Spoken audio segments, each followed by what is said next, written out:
ఇక్కడ ఒక కథ చెప్పాలి. డాక్టర్ ప్రతీక్ జోషి. ఈయన ఒక మెడికల్ ప్రొఫెషనల్. 6 సంవత్సరాల నుంచి లండన్‌లో ఉంటున్నారు. చిన్న చిన్న పిల్లలు, 3 పిల్లలు ఆయనకి. ఇద్దరైతే అబ్బాయిలు ట్విన్స్ అనమాట. ఆయన భార్య కూడా మెడికల్ ప్రొఫెషనల్. వీళ్ళందరూ కలిసి లండన్‌లో బతకాలనుకున్నారు. కానీ 6 సంవత్సరాల నుంచి ఈయన ఫ్యామిలీకి దూరంగా వాళ్ళ పిల్లల్ని కూడా తీసుకెళ్లకుండా బతికారు. చివరికి చాలా పేషెంట్స్‌తో పేపర్ వర్క్ మొత్తం చూసి వాళ్ళందరికీ అన్నీ అరేంజ్ చేసి మొత్తం ఫ్యామిలీని ఫ్లైట్ ఎక్కారనమాట.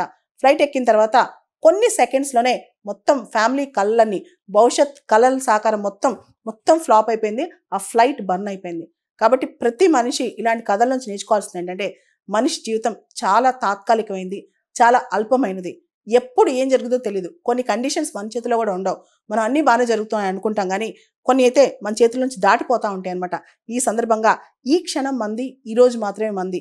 రేపేం జరుగుద్దో ఎవరికి తెలియదు. కాబట్టి ఈరోజు మనం అనుకున్న లైఫ్ హ్యాపీగా, పీస్ఫుల్గా ఉండాలి. మనం అనుకున్న పనులని రేపటికి పోస్ట్‌పోన్ చేయకుండా ఈ రోజే చేసేయాలి. There is no tomorrow. Tomorrow is just a hope అనమాట.